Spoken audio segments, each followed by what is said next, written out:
Fears in the U.S. appear to be cutting both ways. Some Muslims are taking a proactive approach, training for their own defense. CCTV's Nitza Soledad Perez reports. I'm an active shooter, and I just walked into your mosque, and I'm not shooting you. I'm shooting you, and I'm still shooting you.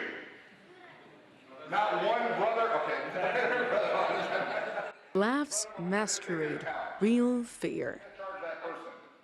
Since the recent terrorist attacks in Paris and San Bernardino, the Muslim community in the United States has become ever more worried about a growing backlash and threats against Muslims here.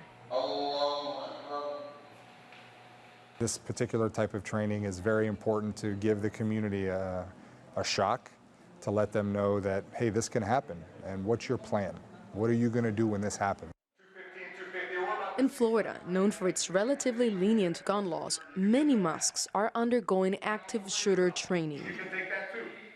Nazar Hamza, a leader in Florida's Council on American Islamic Relations, is also a police officer and is busy these days, visiting local mosques and teaching members how to be safe.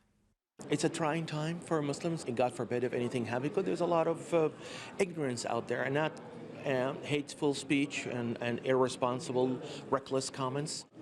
We believe the threat is real. And the threat is very real. In the last 2 months, care officials say that 2 mosques here have been vandalized, 4 have received death threats, and a Muslim home was shot at. But for some in the United States, all Muslims are a source of concern. And so effective immediately, I'm declaring Florida gun supply as a Muslim-free zone. I will not arm and train those who wish to do harm to my fellow patriots. Muslim leaders are trying to combat exactly that sort of mindset, while promising to keep an eye on suspicious activity in their communities. We're going to go after the low-hanging fruits,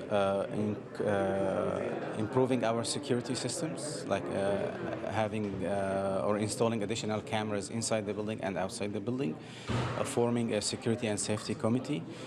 Amid the increase in hate speech heard in America, Muslim leaders like to point out one overriding truth: that the #1 target of Islamic extremist groups like ISIL is Muslims themselves.